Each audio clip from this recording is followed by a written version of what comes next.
Bonsoir mes amis et bienvenue à un autre épisode de notre émission, le mot du jour.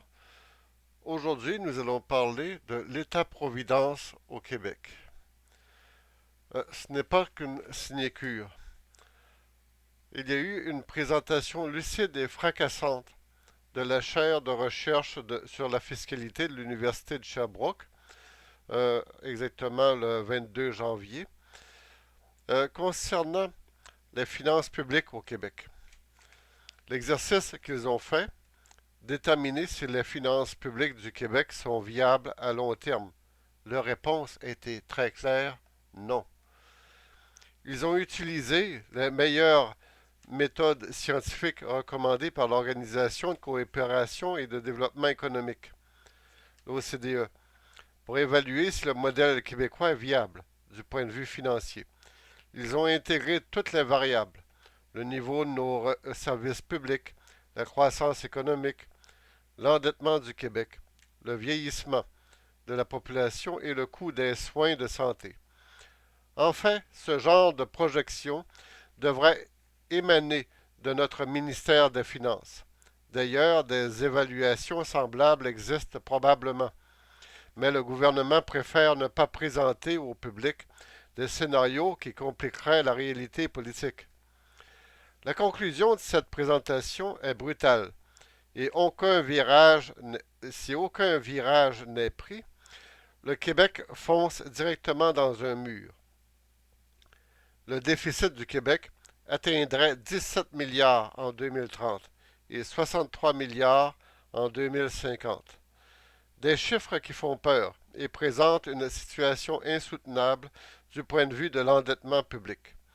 Les économistes ont aussi poussé l'exercice plus loin en élaborant un scénario pessimiste et un scénario optimiste.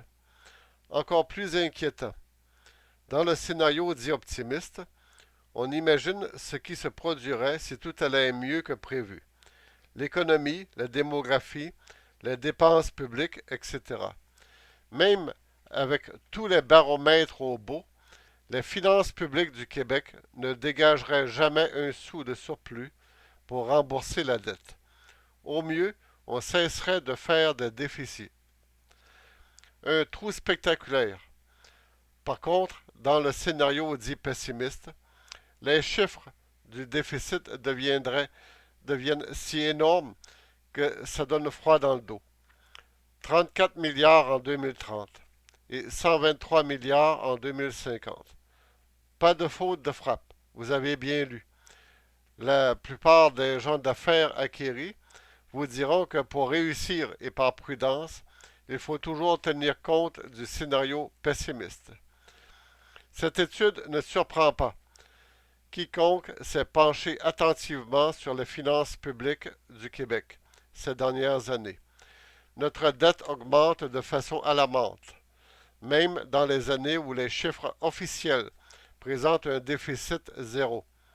Et les experts croient que le retour au déficit annoncé par le ministre Nicolas Marceau pour les prochaines années est fondé sur une réalité structurelle et non pas simplement circonstancielle. C'est ça que décrit le rapport présenté le 22 janvier 2014, un problème structurel. Lorsque l'on dit structurel, on parle d'un problème chronique, d'un problème de fond lié à notre niveau de dépenses trop élevé pour notre richesse collective. En termes simples, nous vivons au-dessus de nos moyens. Et nous n'arrêtons pas d'ailleurs de vivre au-dessus de nos moyens et nous ne prenons aucune mesure pour résoudre aucun problème.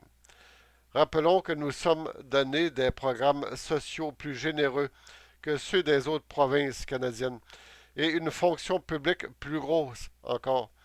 Tout cela en sachant que nous sommes l'une des provinces les plus pauvres du Canada.